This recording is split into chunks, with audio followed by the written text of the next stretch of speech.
Not, tell you, who knew there was so much stuff?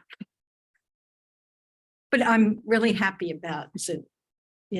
I was able to receive a lot of teachings over Zoom because of the pandemic, and just all these teachings I would never have been able to go to, so I'm all for it. And I know that there are people who, because of their various physical things, really can't afford to expose themselves to others, in a closed room. And then there are people who don't live here. We've had classes with people from South America often, and that's kind of cool to be able to reach people who are nowhere near a center. So I'm rejoicing that, even though it takes 10 minutes for us to get our act together, it's worth it. So, okay. So how is your mind this week? Anybody notice?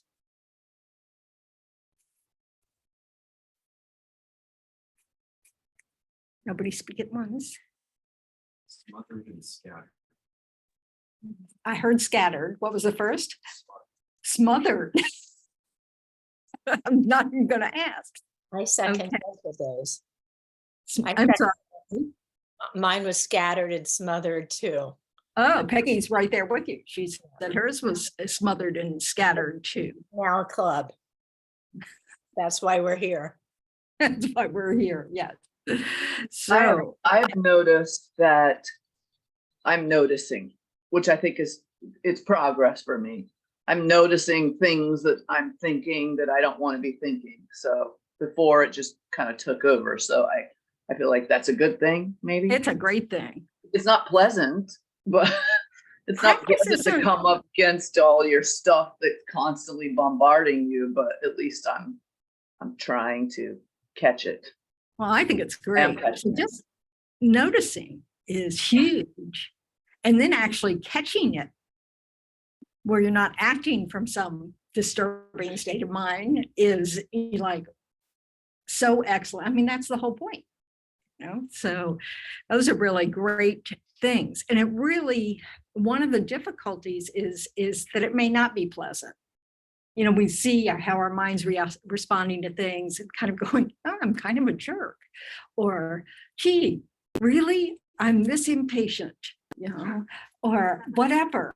Or you just, oh, I'm over it. I'm just sick of these people, let's go home, whatever it is. It's disturbed or Disturbed. No, disturbed. Yes. And the Buddha said that's because of our ignorance. We kind of are constantly disturbed. We have a certain, and it's based on this certain dissatisfaction because things aren't satisfactory. They're never 100% satisfactory. And we just have this, and because we're trying to always cater to our desire for happiness and our desire to avoid suffering, to put it very simplistically, there's this dissatisfaction because we can't quite meet those goals. So we're aware of what's not right, or we might not be able to label it, but we just have that sense of, not perfect, whatever it is. And then from that, we act badly, or we crave things, we get caught up in attachment and desire, and we just, have to have more chocolate cake, more ice cream, more whatever, more exercise. I hear people can be kind of obsessed with that, and that's not me, but I've heard, so I've been told. So, but we're constantly trying to escape this sense of dissatisfaction, and we're not very good at how we choose to escape. We choose methods that increase the odds that we'll suffer some more. We get impatient, we voice that impatience, and then we regret it later, or the person who we've expressed this to gets kind of miffed back, so we just, so then it gives us some energy to our dissatisfaction, and that may feel, like a release, but mostly it just keeps the drama going, and just kind of doesn't solve anything, because what's really going on is our premise about how we can become happy and avoid suffering is mistaken. We really do hold on to the idea that getting what we want for ourselves and our family, our kids, whoever we consider my job, my family, my friends, is the way, then you'll be happy. These beings, if I can provide for them, or I get it, or, whatever, everything will be fine. And also, if I can keep them safe, avoid suffering, all that kind of stuff. And those are all external to us. What we really want to try to focus on is the inner process. Grasping for things out here is never going to be effective. Why is that? Too fleeting. It's too fleeting. That's one thing. We really look at the physical experience, our bodies, all the things around us. It's very impermanent. It's constantly changing, and you can't control others. And others are, let's face it, the biggest problem. So this thinking that we can, if I just get everything just right. And when we think, can I get everything just right? We're talking about other people and external things. If I can just get my boss to understand that it's not possible to do it the way they want to do it, blah, blah, blah. If my kids would just do what they're told, everything would go more smoothly, if my car would not break down, if I wouldn't get a flat, if I get the right food, if I, but this is the kind of conversation we're kind of having all day long in our heads, and that will never do anything but make us more aware of how dissatisfactory sensory stuff is. We're totally responding to the world in terms of our senses, whether it's our taste buds or our ears or our eyes, or the body, So like, how long does it take for me to go from being hot to being cold in the air condition, Oh, I have to change it again, except what, because the reality for me, I notice that, half the time I'm hot. I mean, I live in Florida, so there's a lot of time I'm just hot, right? But, is because I'm nervous. It's a sure sign that I'm nervous. It just heats me up, it's like, I guess I must feel like I'm getting caught out, or something, but I sweat. So we want to learn these things about ourselves, because those things, those internal processes, we have some ability to control. We just don't realize it. I have conditioned myself to respond to anxiety with a certain sense of physical stillness, which means my body has to act really hard to not move, which means my heat goes up. Yeah. What I noticed for me in the last 2 weeks is once I accomplish something, I have satisfaction, but once the validation comes, the external validation, I almost forget that I already had the satisfaction, and I give the external thing All the credit? the credit for what I had already had internally. Well, it's like a bonus. Right, it's like icing rather than the cake. Right. That's what I'm figuring out this week. Yeah. Wait, no, don't make that the cake.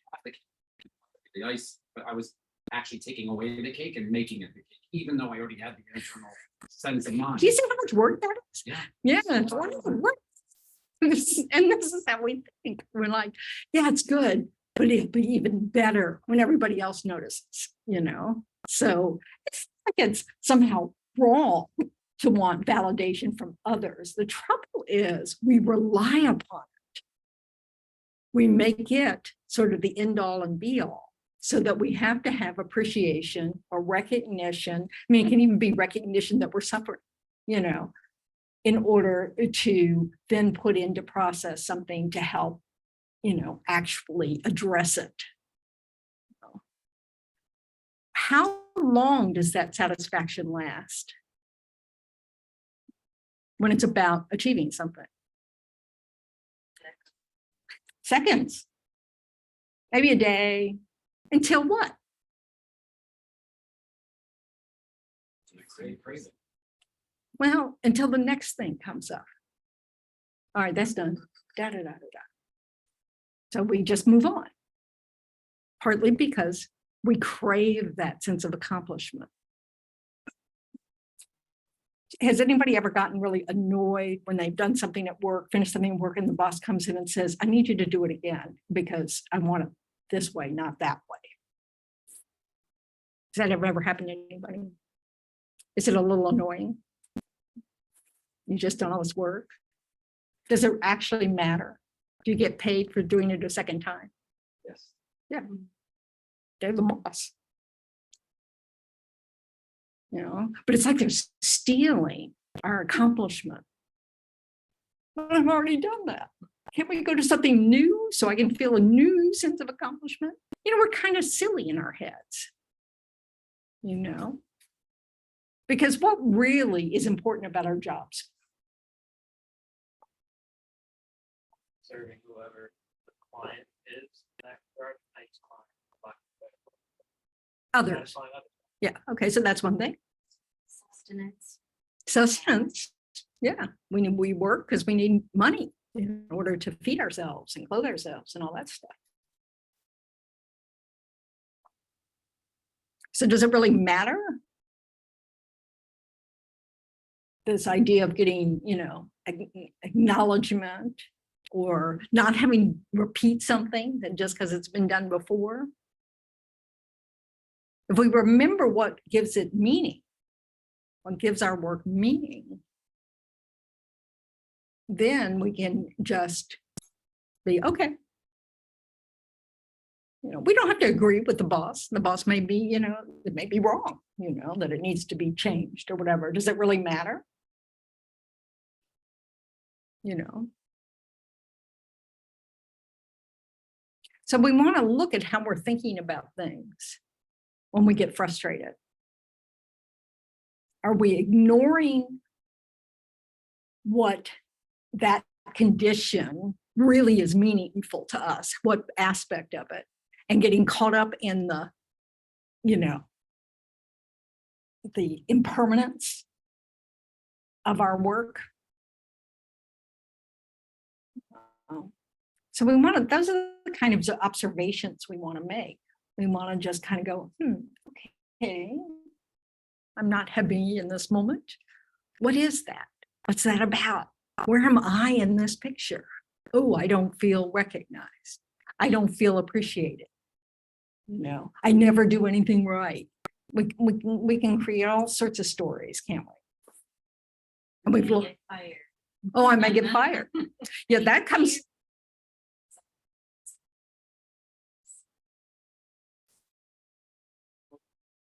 Oh, it's not just today's economy. We have always been like this. There are times where we feel it more acutely with the condition, but we've always been like this because why? Where does that fear come from?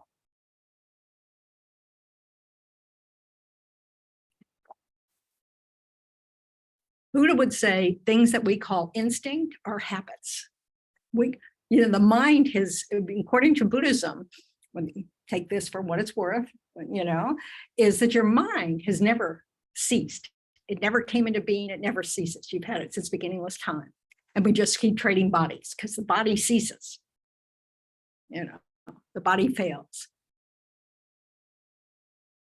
So why would we have the habit of fear? Where's the I in that?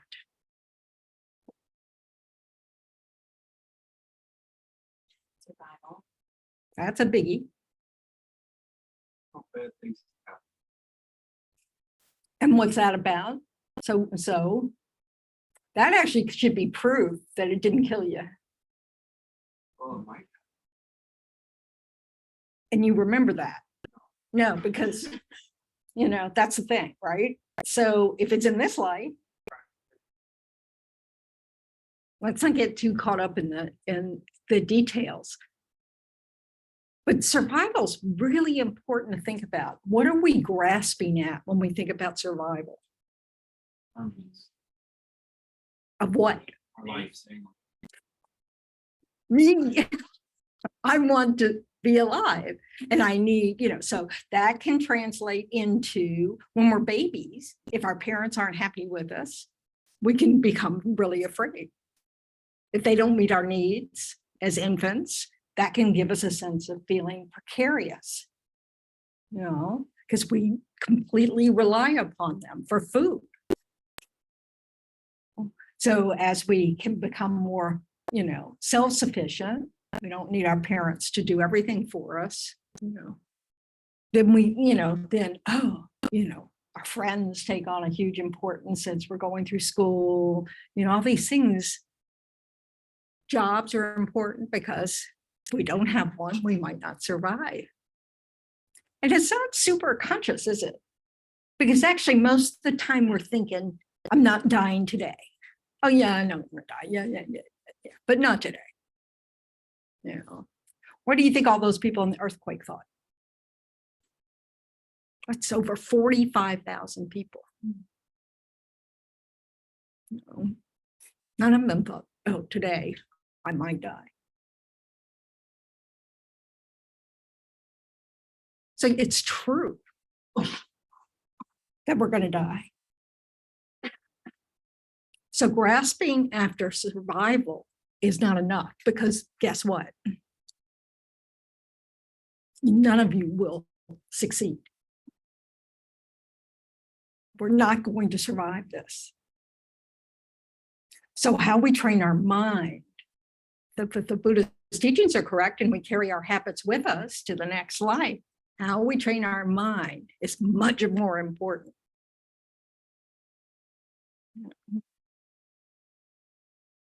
So this brings up the idea of looking at what's meaningful as opposed to whether it's going to just help your survival.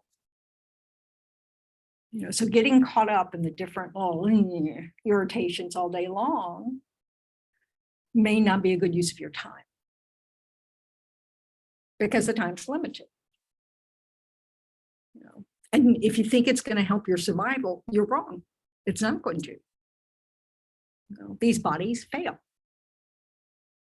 So no matter how often you go to the gym, how well you eat, how well your genetics, how lucky you are with your genetics, all that kind of stuff, in the end, we have to let go.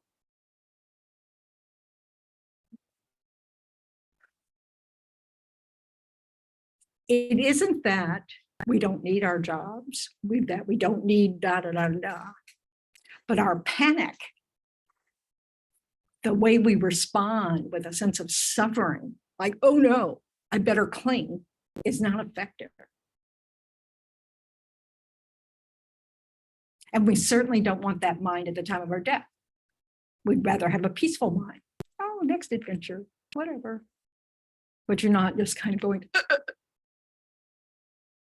and so we want to look at our minds and see how much of the day we're spending going, not that, please, not that.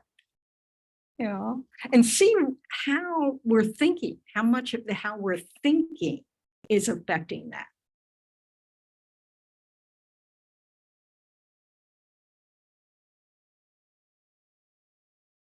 Okay. Any thoughts, questions, arguments? Yes. I often thought of the people that were rescued after several days, and they were alive and they were covered up. And I thought, what's going through their mind, And of course you don't know, but I mean, I thought about that. Yeah.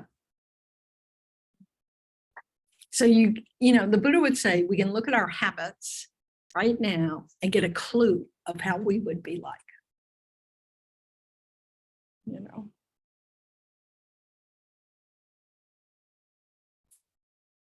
Why does that matter? Know what to work on. And know what to work on. Yeah, it certainly can help us know what we want, but who cares? And we can change our habits to be more peaceful. We need to change our habits to be more peaceful. Which helps us and the people around us. Yeah, definitely helps us and the people around us. For me, I think we need to also change what fear actually is, like the definition of fear. Fear should be something that we step away from. It should be something that we embrace, because if we all are going to go to the same place at the end, where we all are not going to be here anymore, why are we feeling fear? Why are we not trying to go to the unknown place? Where what if we do not do a good job at a good job and we get fired? Okay, so what if that's something that is benefiting you and you don't know it? So Yeah, stepping into the fear instead of instead of making it something that just has to end. correct, because our body fears something and it stops us from doing it because it thinks that we're trying to be in a survival mode. When we change the definition, say, oh no, fear is nothing. I'm actually excited. Nothing's wrong with me. That's one thing that we really want to become in tune with, and that being able to distinguish between fear and excitement, is helpful. Both are disturbing. Both agitate the mind. So it can be very hard to kind of separate the two as two different states of mind, but they actually are two different states of mind. But mostly because since we are not living in the jungle with lions, tigers, and bears, this what we call instinctive fear about survival is a little overstated.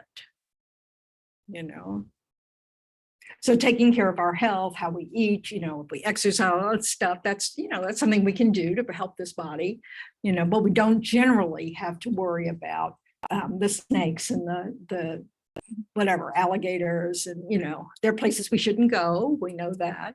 Don't go to the North Beach of Australia. They always have stories about some crocodile someone came too close to this or that, and the crocodile got them, which was enough to, I had no interest in going. So, but the main thing about this is, what does it matter about how your mind is at the time of death?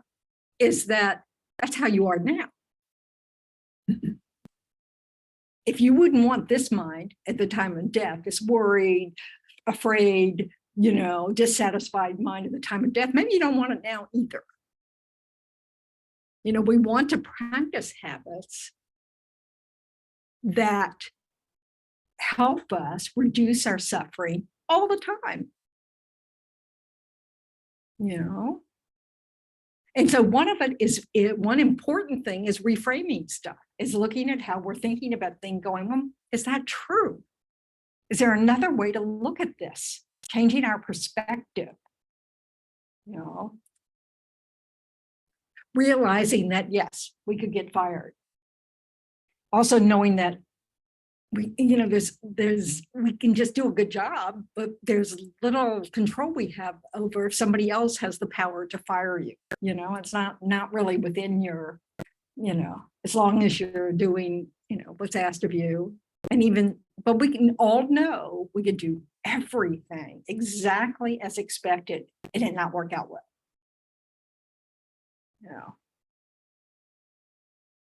Because that's the nature of things. We can't control externals, but we can control or learn to control how we respond, because we've just been practicing these responses. You notice that children are not all the same when they're born. Their siblings, they're different from each other. They have different habits, different energies, because we bring our habits with us. We're not a blank slate that's just learning all this bad activity from our parents. Yes, Debbie.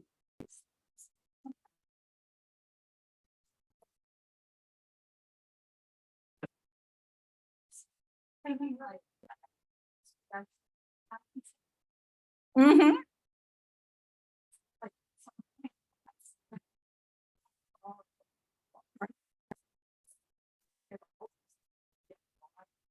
Right. I'm not be able to figure out how did this thing work. Yeah, I mean, that's the thing, right? So we do have opportunities to practice right now with this mind that kind of goes there to that this, I have to find this now, you know, with your keys and your phone and your, you know, what's my appointment schedule? You know, what did those emails say? I was searching for an email that was sent back in July last night, you know, going, you know, and it was like, you have to figure out what to search for in order to find it. I found it.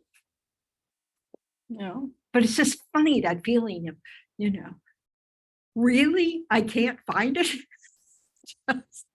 So we want to recognize that that kind of,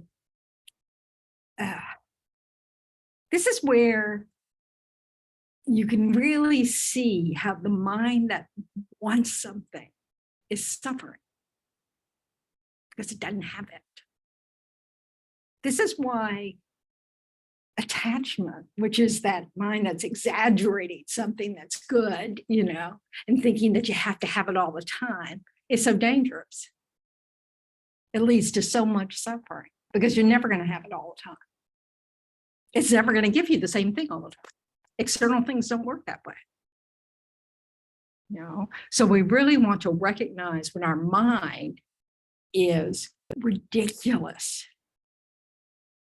You know, when you catch your mind and you realize, I'm making this is the most important thing ever. And it's ridiculous. You know, so how can I chill out? Because that's the next step, right? It's not just, you know, fortunately with some things that are ridiculous, you can kind of interrupt it right then. Sort of like, okay, I'm letting go of this now. Other things, not so much. And we need, those are the ones that we really have to kind of go, okay, how am I thinking about this? What does this tell me about what I believe? Yeah. To what extent does the idea of surrender apply in Buddhism as say compared to Taoism? I don't know anything about Taoism, so I couldn't tell you. To what extent does surrender apply? The idea of total surrender to what is apply in Buddhism? It depends, I think, on the person. For me, surrender is totally the right word because I resist all things. So for me to finally surrender to the fact that I'm going to die, you know, and I can't control that, and to surrender to the fact that, oh, I'm 67. Too bad you're not 40. You're just not, you know, give up on that, you know, oh, you know, I have knee problems, you know, all these little things that we just resist, you know, and when we're young, we don't have to resist much, do we? Those were the good old days. Right, you know, like we were all happy when we were young. So, yeah, because it's not the body, is it? It's the mind. We were practicing the same habits of mind then that we're practicing now. That's why they became even stronger habits. So what we have to do is recognize, you know, that we are clinging to some idea and accept that it's false. This, that, blah, blah, blah, does not, won't make me happy, isn't happiness, doesn't have an ingredient called happiness in it. You know, nor does it have suffering. It's how I'm responding to this. Did you have a question? That determines our experience of the event. And that includes mental events.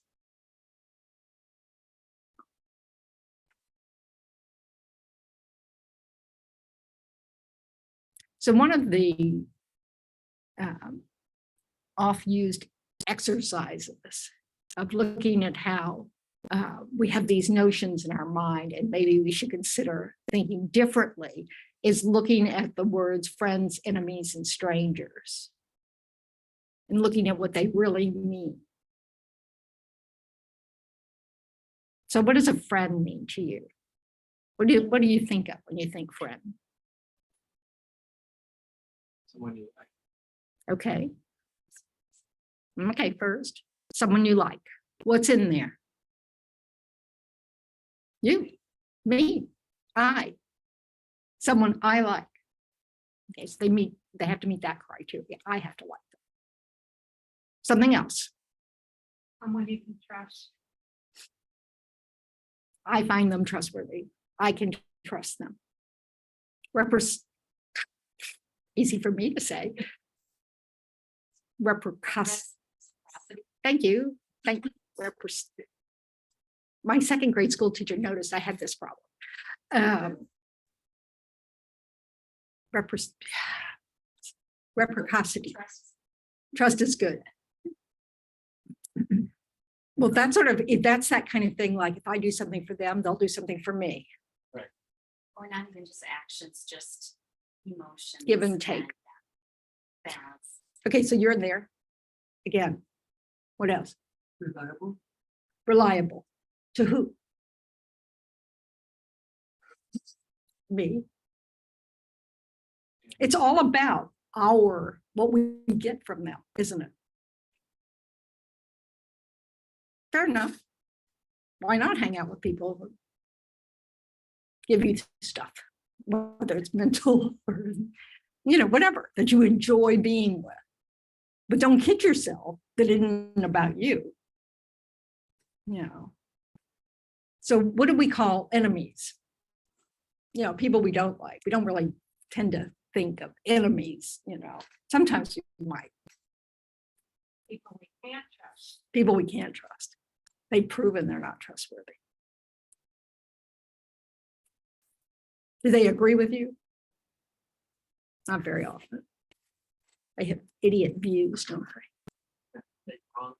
They have wrong views. They don't have my view. They're doing something I don't like. They're in my way. Do you ever feel like, another driver is, like your enemy? You're in a hurry, you're late. And you're just like, what an idiot. So what's all that about? Yeah, me. How about strangers?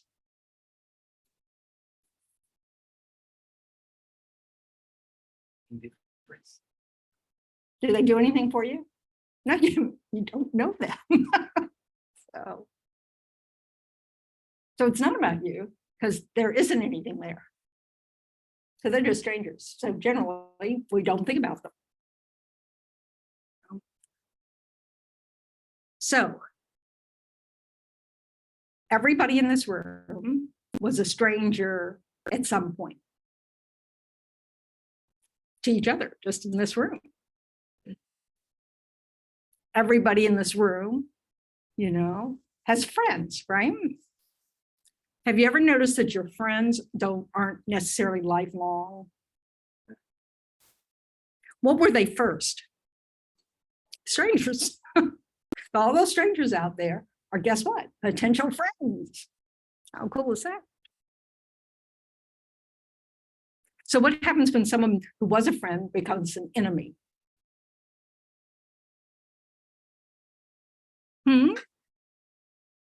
And then they become strangers, don't they? Because you kind of leave them behind. So it's very temporary. But how do we feel when someone is our friend in that moment? Good. Yeah. And how will we feel if someone was about to pop them over the head? I have to protect my friend. Or I can't believe your partner is treating you this way, whatever. They're very important. And they're more important than who? All those strangers out there, it's certainly more important than enemies.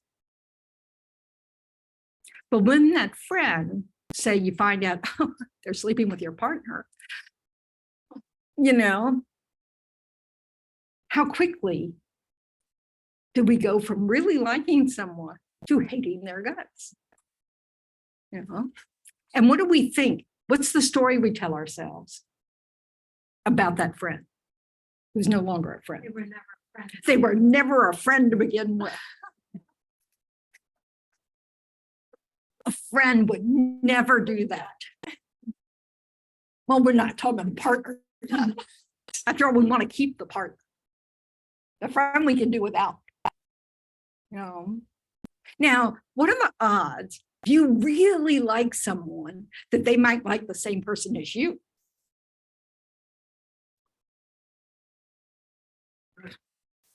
How weird is it that people, especially when you're young, that people might end up liking their friend's partner? It's not really all that weird. It's like,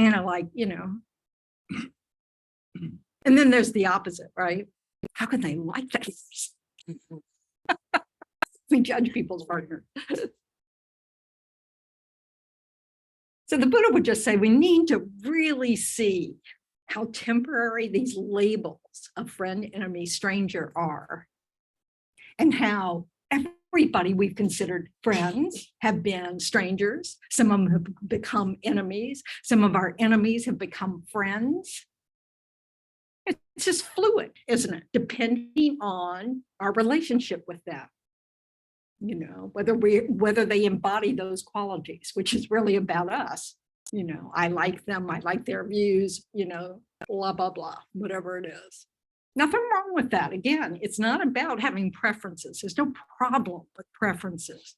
The problem is when we hold these individuals as being that, which is why we can so easily say they were never my friend. And that's probably a lie. I think sometimes though, if your standards are too high, even within that idea of transitory nature of things, if you have high standards, you may not be left with many friends. So sort of back again to the eye, of like, am I being overly sensitive? Of course. Because people like that who friendship can be done over one thing. Yep. People are. And then the other people are sitting here thinking, I know why they don't have any friends. This judgment of people based on these very temporary labels is a source of our suffering, because we go beyond the label. We think they are that. As soon as we say someone's a friend, we really think they're this entity called friend, and that doesn't change. And we get upset when it changes. So intellectually, we know relationships are temporary, but it doesn't matter. We have this habit of imbuing things with some sort of property that is permanent, according to our point of view. This is a source of suffering. Because then we do things like friends shouldn't treat me like this, like our standards get,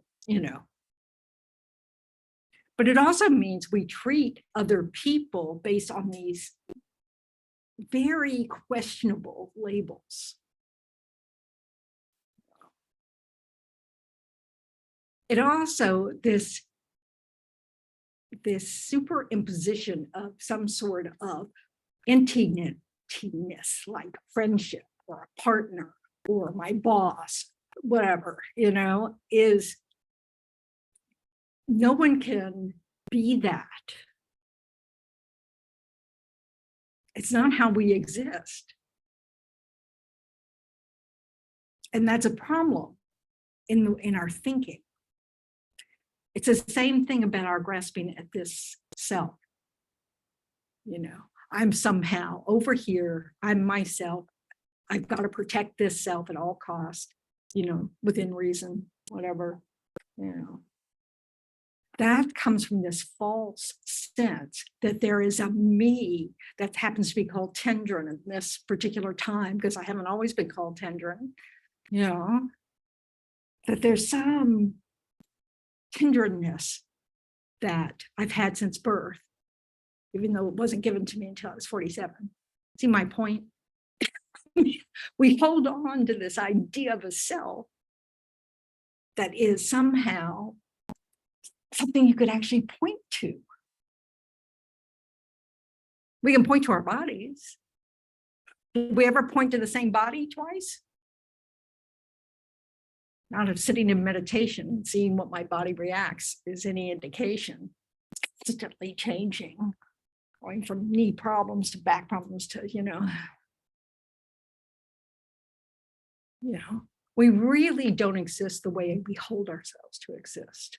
And we do that just always. Because the moment we realize, oh, I'm a self, then of course we go to the next. Who's not this self? Come on, people. All of you are not me. So that separates us automatically. This holding on to this self is somehow separate, independent of you guys. It doesn't allow us to really take in how interdependent we are. How much of part of a group of living sentient beings we are.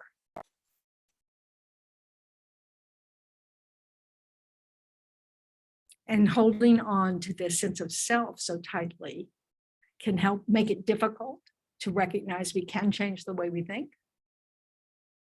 Because we have a tendency to think, oh, I'm just born this way. I'm stuck. Or I can never trust. Whatever. It can be a single person. Then that can morph into a big group. Because this individual treated me this way. We just create these very concrete kind of ideas about things that are false. Nobody's one characteristic. Nobody's one event. I was watching this bird yesterday. Amazoba Rebushe always likes to talk about how if we look at birds and oh, they're so beautiful, da, da, da, what a life, flying around, going from flower to flower, sounds pretty good, blah, blah, blah. And he talks about how afraid they are. And if you really watch them, you'll see how they have to watch constantly. And I was watching this bird, one of those white birds with the I don't know what they are. Anyway, in the pond, kind of going walking and trying to get food. But man, he never stayed just looking for food. It was like he had to constantly be looking around to make sure there was nothing seeing him as food, and just, and how we just speed up suddenly and you think, well, I wonder what's in the water, in my area, it's probably an iguana, but it's just like, it's like really shocking how terrified they are, We want to recognize these things so that then we can respond to that with wisdom, as opposed to, panic, as opposed to hatred, as opposed to whatever it is, whatever our habit is, where we can kind of go, oh, I'm afraid right now. Okay. What can I do about that? Is my life in danger? Fortunately, most of the time we could say, no, my life's not in danger. Okay. Yeah. So as we're studying, or I'm studying mind streams. Yeah. Right. So the mind streams are interdependent because they're interacting, but we have to, so I'm trying to not use mine in the sentence as I'm saying it, because I'm getting it now, that I'm assigning my mind stream, mine, because it's gone back forever. But you have a mind stream that's not mine. Mm-hmm. So how do we figure out this? We're not separate. Mind streams are not each other's, but they interact. I didn't say we weren't separate. We are interdependent. This goes to that simple illustration of, if a really angry person comes in the room, how it's contagious. We're interdependent. And sometimes when a really heavy person comes in the room, we can all hate them. Just depends on where we are in that moment, like whether we're decided to be envious, or let it be contagious. So, and these are habits. We just have to look. Oh, I have the habit of, looking at people from a negative lens. Maybe that's not helpful. We don't have to get all philosophical about it or all, oh, I'm such a bad person. We can just recognize maybe that's not helpful. Oh, sorry. Yep. I was thinking the other day about these, like, so like you say, like if an angry person gets to the room, it's something obvious that energy kind of like gets to the place, and people notice that, but then change people's tempers. But at the same time, I was thinking the other day about how about a thought that I have when I'm by myself, and I was thinking like, how come these can change the word for better or worse? And then there's something that came to me that these is also a habit. And these will change the word in a way that I interact with on a long term. Because if I keep having these kind of thoughts, I'm creating a state of mind that will create the problem over time. Yes, that's exactly it. You know, the reason that anger is contagious is because we all have the seeds of anger. You know, we have practiced anger. And it's agitating. So if we practice anger in our minds, how do we do that? I mean, we don't have to, like you said, be totally by yourself. How do we practice anger in our minds? Also going over the same thought over and over again about an individual, for example. Who's done something that we don't like? What's another way? Anybody do it with politicians? God, you know, we can do it about the world's worries, you know, all the different problems in the world. We can just keep thinking about them and think, it's pointless, hopeless, blah, you know. And so then we can become incredibly discouraged and despairing. We can talk ourselves into situations. The point is it helpful or not? No. Because sometimes we'll notice something, we'll think, when did I become like that? When did I start noticing? I don't know, whatever it is. And then you kind of think and go, you know, kind of, you know, it sort of doesn't matter if you find a root or not. It's just recognizing, oh, we change our minds whether we're trying to or not. You know, it's like things happen and then we kind of get familiar with that thing. You know, were you one of these young people who never complained about anything and then you grew up and your body got older and you started realizing, gee, I complain an awful lot. You know, I complain an awful lot about the temperature. You know, I can also complain an awful lot about my knees. And you think, I was never going to be that person. So, you know, we just want to be able to notice, and without the habit of judging ourselves in the same way that we judge others, we want to let go of that habit and start just noticing and then going, oh, what can I do with this? How can this inform me? Do I see it as skillful or unskillful? Does it make me feel better or worse?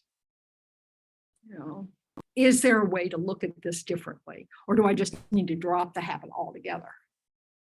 A lot of our habits we need to just drop altogether. It's going to take a long time processing that.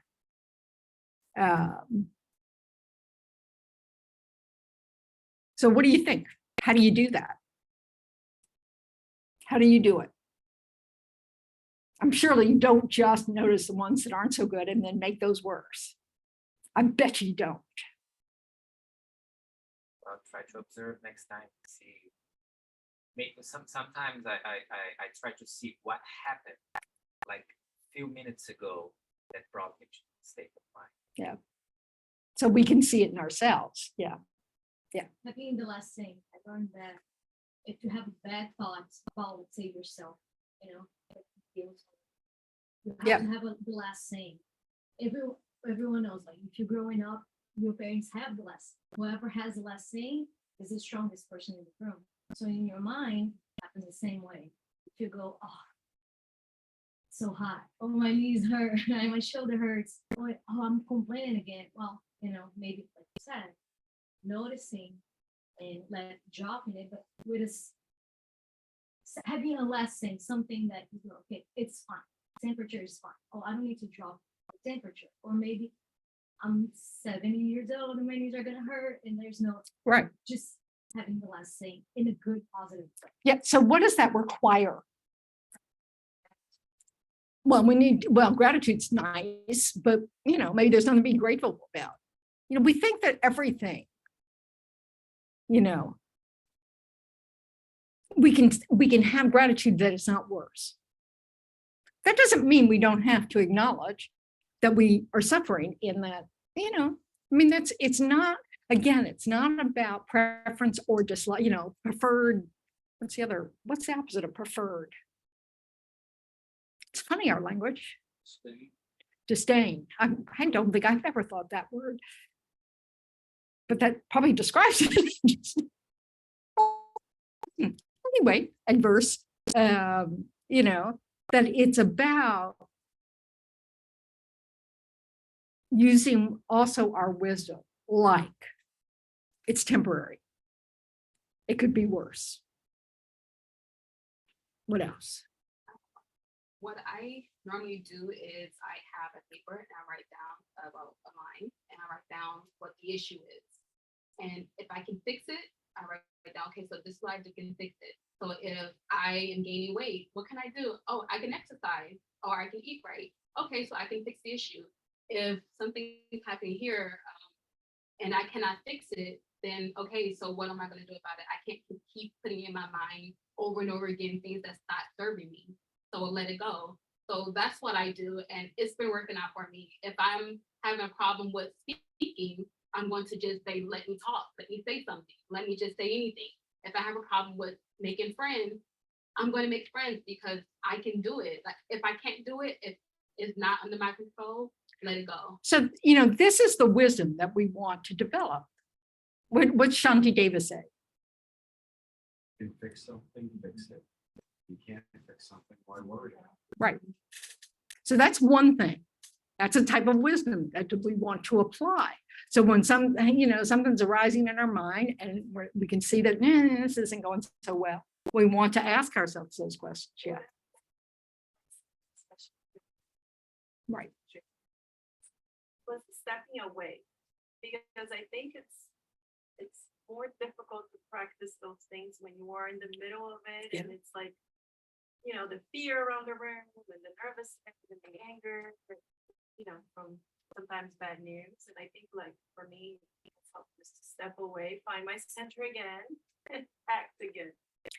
So one of the techniques is to take a new perspective. And that's often about stepping back, as if you're watching a movie.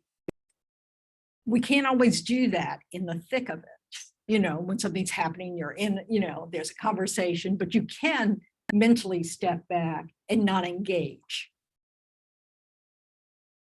Where you just kind of choose to give yourself a little rest and not keep whatever the conversation going, the energy going, just, go take a walk, do whatever you can.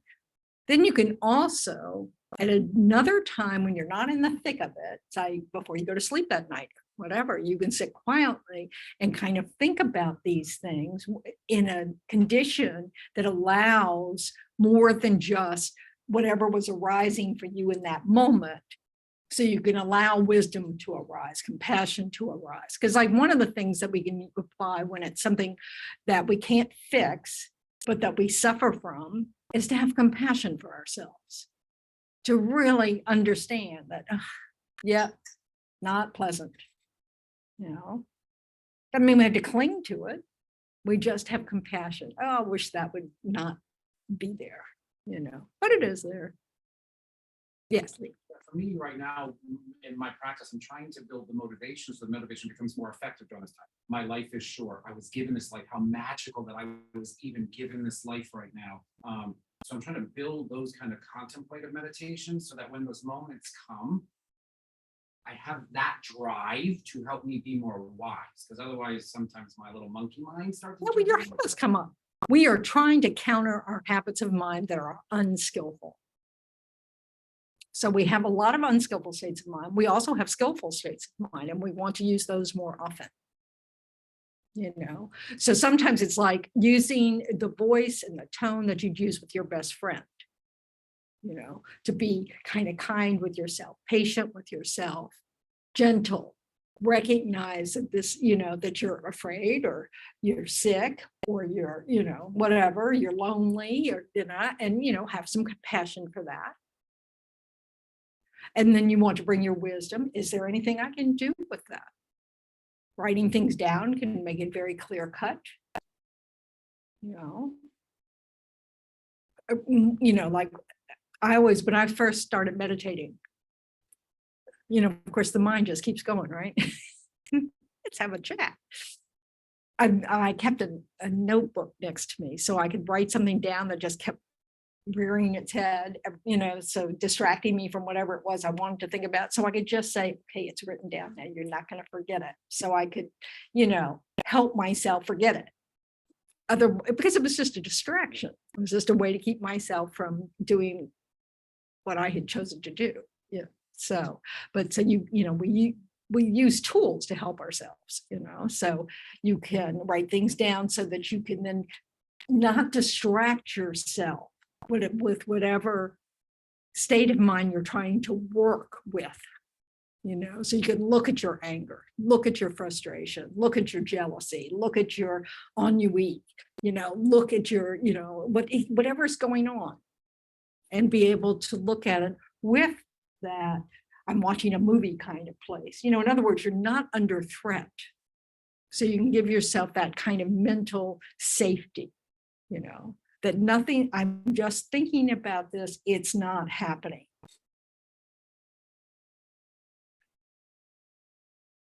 You know?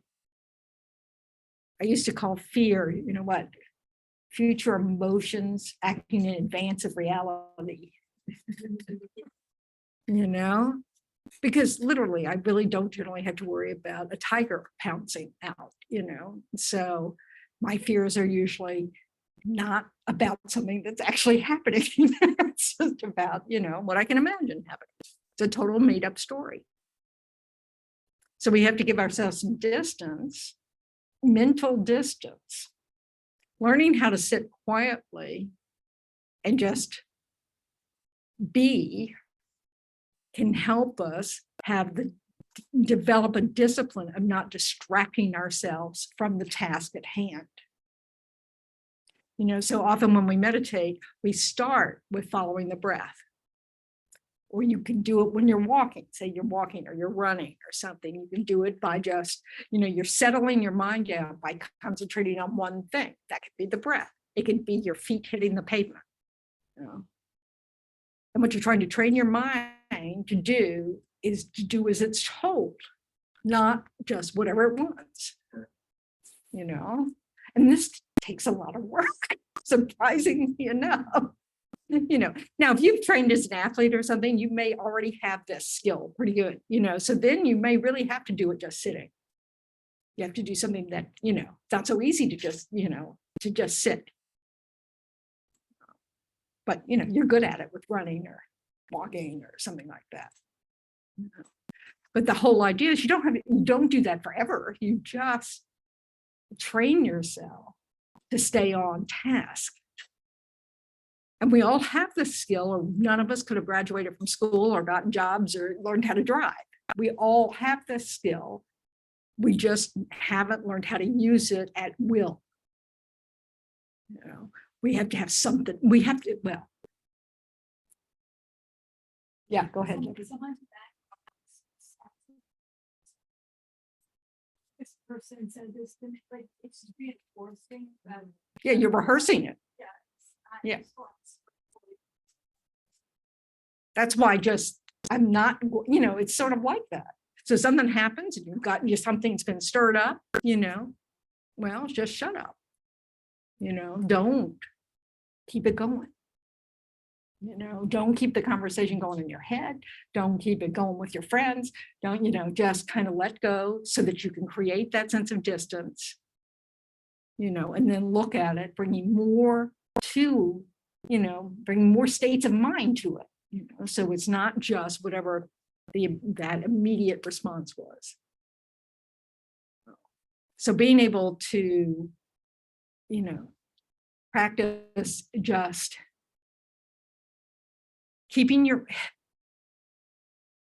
usually when we learn a new skill, we're highly motivated, either for a grade, for an award, a job, there's something tangible that we see as the, and that tangible can be something like a validation for your, success or something, Well, we need to think about when we are resisting trying to develop the skill of observing and then perhaps not responding, just, oh, that's what's going on. I'm going to do nothing in this moment, and I'm going to look at this later. When we're trying to interrupt our habit energy, it is helpful to develop a motivation that really wants it. Where you really see the benefit of being able to control your own mind. Really see that this might reduce your suffering. Is the ability to look dispassionately at your habits without making yourself feel crazy about, what you discover about your habits, but just because you actually can change your mind. So every time you think, oh, I can't change my mind, you have to think about all the examples that prove that, yes, you can, you have. You've changed many in your habits. So am I making sense? Okay. You have to see, you want to revisit times when when you've done something differently and it kind of worked out. We need to see that it's worth doing. Help me, work on my quick reactions. Like when I'm touched by the snakes, right? Maybe that'll change the next life. But if I see a snake, I've gotten to the point where I don't even react. And I'm beginning to wonder if there's something wrong, Because I know that if I do, I'm going to scare him, and then he could come after. Oh, well, yeah, so the motivation's still about you, and that's fine, but what I had to do in Australia, because I had snakes. So, and I would basically walk really fast from one building to the next. I'm just a wimp. What can I tell you? So I finally had, so the way I worked with it was because you'd see, fortunately, we would see some of those big carpet snakes, like they look like pythons and they don't hurt us. They don't hurt, they hurt little things like mice, and rats, and things. But they're very slow. And we had some really big ones because nobody kills a snake on a Buddhist residence. So, there are these huge things. So I'd have to go, wow, what must it be like to be the kind of being everybody tries to get away from, that everybody dislikes, that everybody has a certain fear? I'm exaggerating, of course, because it's not true. Not everybody's like that. Thank goodness you're raising children differently, but it's just sort of like really having compassion for that being. Did it make me less scared of them? No, because it'd be stupid to be like all friendly with a tiger. We had some really poisonous snakes in Australia. You don't want to make friends because they're not suitable. Because they will not help you because their agenda is different from yours. So for them, they live their lives, terrifying everybody. Well, that sucks. I don't want to create the cause for that. I don't want to be that. I don't want to be a snake in the next life. But so we just have to try to think about it in terms of, compassion. So it's not just about me. So you learn to behave with wisdom. I never went outside at night without a, what do they call them here? Flashlight. Without a flashlight. And I had the biggest flashlight on campus. It was embarrassing, but that's how I had to start. One of those that take those great big batteries. And I hate using batteries. most of the nuns had these little crank up jobs, because, they were, much more involved than I am. So, I mean, I'll have nightmares. That's just but this is, but so what? It's not a big deal. The fact that I'm afraid of snakes is not something I focus on in this life. It's like, oh, well, fortunately for me, I'm not around them very often. So I don't really need to focus my mind on changing the way I respond to snakes, other than when I was living in their company to try to have compassion. So I try not to go, oh shit, and really loud in the middle of this nuns community. It's really not a good look, although I did do it once. So sorry. But scary anyway. But the point is that we want that taking the focus off ourselves, that one little step reduces our suffering so much. Because if you're not focused on yourself, what are you not focused on? You're suffering, your dissatisfaction, your discomfort, your fear, your whatever it is, and right there, life gets better. So even that one little thing of trying to go, okay, that's just all about me. Let me shift gears here, can really help lower that sense of suffering. Yes. And too much of it, your problem. Too much of what? Selfless thoughts, selfless actions, selfless. If you never look at your own mind, you're not going to get, more wisdom. We have to have a certain amount of self-observation. Well, we don't have to become a self-obsessed. We want to look at how our self-interest is harmful to our self-interest. So, it's not, but we need self-care. We're a sentient being that doesn't want to suffer and wants happiness. So we want to take good care of ourselves. And that takes a lot of work. Like a lot of people say, oh yeah, but if, this person's abusive, but if I don't, go see them, nobody will see them and blah, blah, blah, blah, blah, Well, it's not compassion to let someone who's abusive continue abusing because they're not having a consequence. It's helpful for people to understand that their actions have effects and consequences. We don't have to hate people who are behaving badly. We need to have compassion because they're suffering.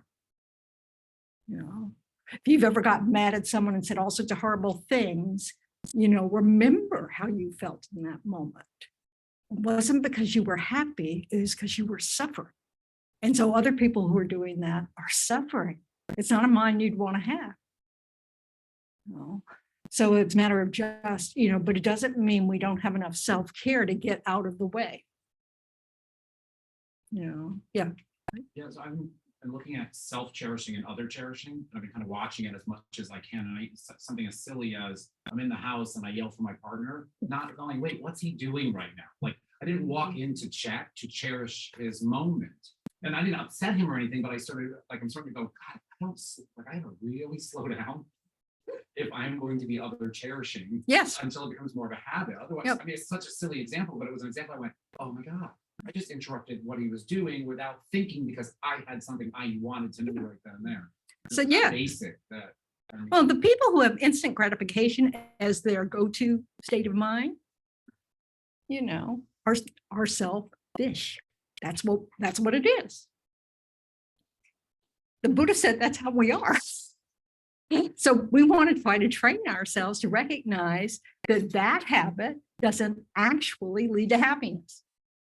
It causes harm. So it's self-care is not the same thing as being self-centered.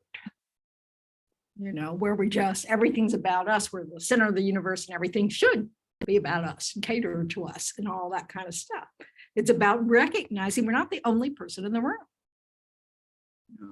and caring about that other person. So if you just come, like a couple of people at the beginning of class waited quietly outside before coming in because we'd already started kind of trying to set our motivation at the beginning. So it's kind of quiet. And that's just respectful. It's noticing, oh, I can't just trump in and just claps and, blah, blah, blah.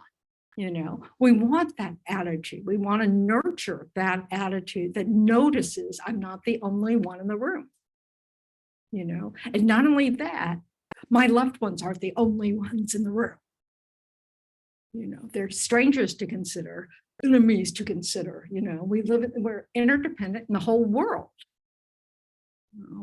So it matters how people are being treated. It matters. All those things matter, and we want to be involved in making things more harmonious because that's where happiness is. Being self-centered, with everything being, really about ourselves, doesn't get us anywhere. Because, we're never going to get exactly what we want, ever. It's not like that. And then we die. So it's totally fruitless fatigue, as they say, sutras.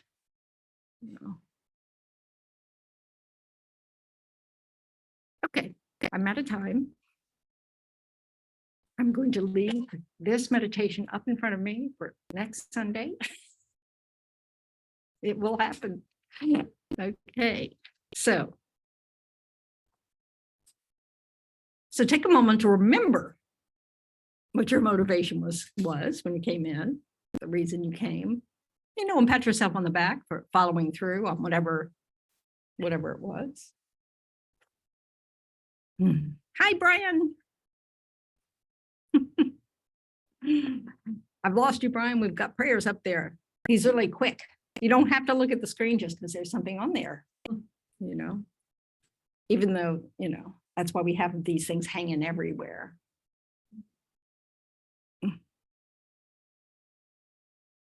So think about, now check in with your mind, check in with your body. Kind of shake off the busyness of this hour and a half.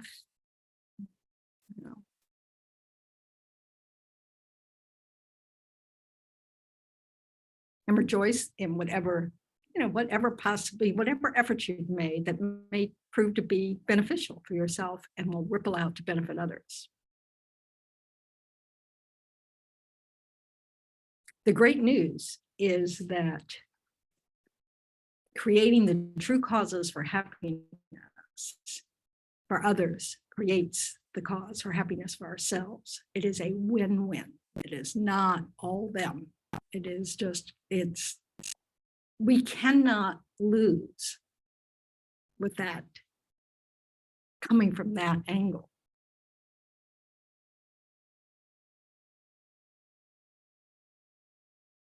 And now you want to try to think about, what am I doing next? What kind of mind do I want to bring to whatever I'm doing next? What kind of heart? Heart and mind are the same word in Buddhism.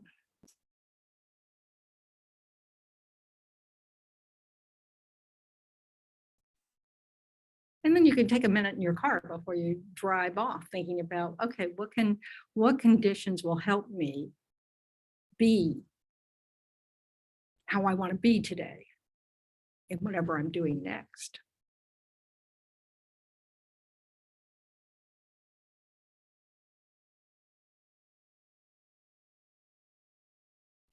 And so we like to share the merit. So anything that we do positively, the Buddha said, will ripen as something positive in our lives. So all the happiness that we have, when you say, thank goodness, it's literally true. How cool is that? But we don't want to just to benefit ourselves. We want to benefit. We want to train our minds to always be thinking, not just me. May this benefit others. So it's on, sorry, it's on page. What would life be like if I didn't do that? Okay, page 244 if you can't see the screen, or 246, never mind, 240. May all beings everywhere, plagued by sufferings of body and mind, obtain an ocean of happiness and joy by virtue of my merits. May no living creature suffer, commit evil, or ever fall ill. May no one be afraid or belittled with a mind weighed down by depression. May the blind see forms and the deaf hear sounds. May those whose bodies are worn with toil be restored on finding repose.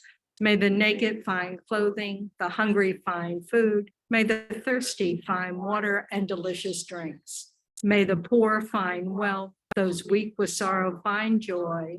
May the forlorn find hope, constant happiness, and prosperity. May there be timely rains and bountiful harvests. May all medicines be effective and wholesome prayers bear fruit. May all who are sick and ill quickly be freed from their ailments. Whatever diseases there are in the world, may they never occur again. May the frightened cease to be afraid and those bound be freed. May the powerless find power and may people think of benefiting each other. For as long as space remains, for as long as sentient beings remain, until then, may I too remain to dispel the miseries of the world. And then on page 244 for the long, healthy, happy lives of our teachers, for His Holiness the Dalai Lama. In the land encircled by snow mountains, you are the source of all happiness and good. All powerful Chinrezi, Tenzin Gyatso, please remain until samsara ends. Lama Zopa Rinpoche, you who uphold the subduer's moral way, who serve as the bountiful bearer of all, sustaining, preserving, and spreading Manjana's victorious doctrine, who masterfully accomplish magnificent prayers honoring the three jewels, Savior of myself and others, your disciples, please, please live long. So this week is Losar, which is the Tibetan New Year.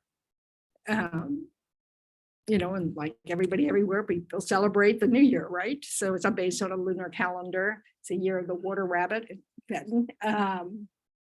But it begins in the time of the Buddha. It said that he, is this the days of miracles? Yeah, so the days of miracles for, in other words, people who were challenging the Buddha to demonstrate that he had, was enlightened. And so he displayed these miracles. I know nothing more about them than that. But it's said that our merit really multiplies on those days. So all the positive things we do, for the next few weeks gives us lots more merit, which can, help clean up a lot of bad habits.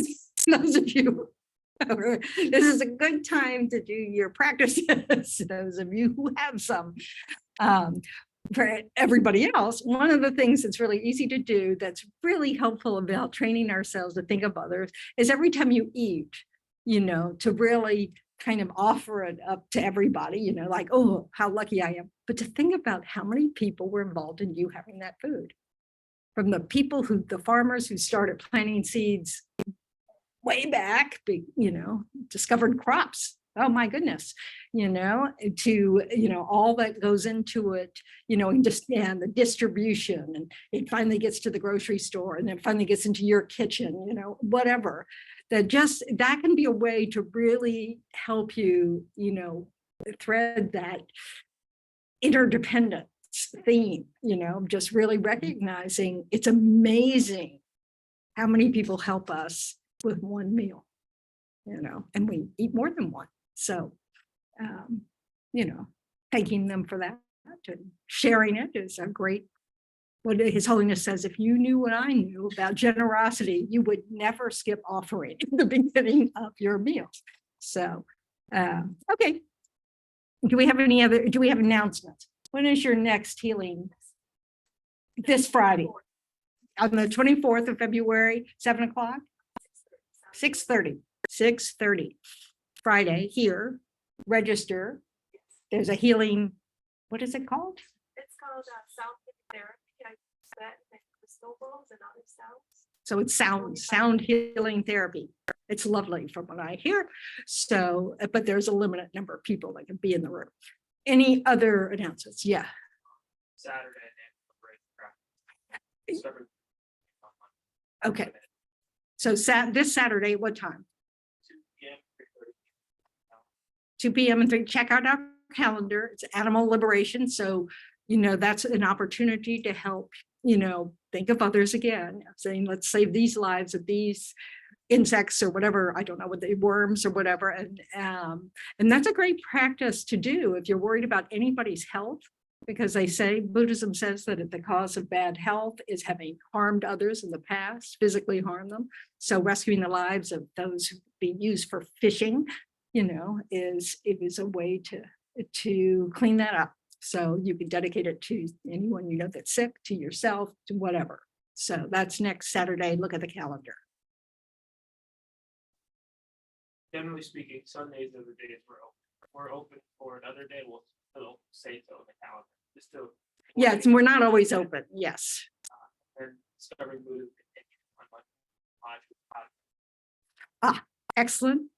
Excellent subject. How to meditate. So that's Monday nights. It starts this Monday or the following Monday. It started last Monday. Oh, They yeah. recorded it, so that's fine. Okay. Hi, Brian. announcement. Oh, Marianne. Yes. We're starting a food drive. And, for some of our members that have had some difficult times, and also for maybe people that aren't members but have been coming for a long time. So if anybody wants to bring any cans or, anything like that. On Sundays. On Sunday, yes, I have a fresh bag out there like nothing else, right? But I've already started a little bag, but I'm gonna make a little box. Okay.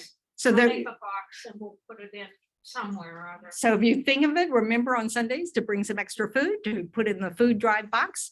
And then Marianne will help distribute that. So that'd be excellent. What about just sliding a Publix gift cards under the door? And Is that- Publix gift cards. Somebody's really thinking out here. Yeah, there you go. So Publix gift cards, food gift cards. That's always welcome, so that's great. Okay. I also wanted to really quick say, welcome to Samantha. Joni told me that you might be coming, and I hope that the class was beneficial to you. Great, Peggy. All right. Welcome, Samantha. All right. So I'm over time, sorry. But hey, thank you. Thank So, all right. Have a, meaningful Sunday.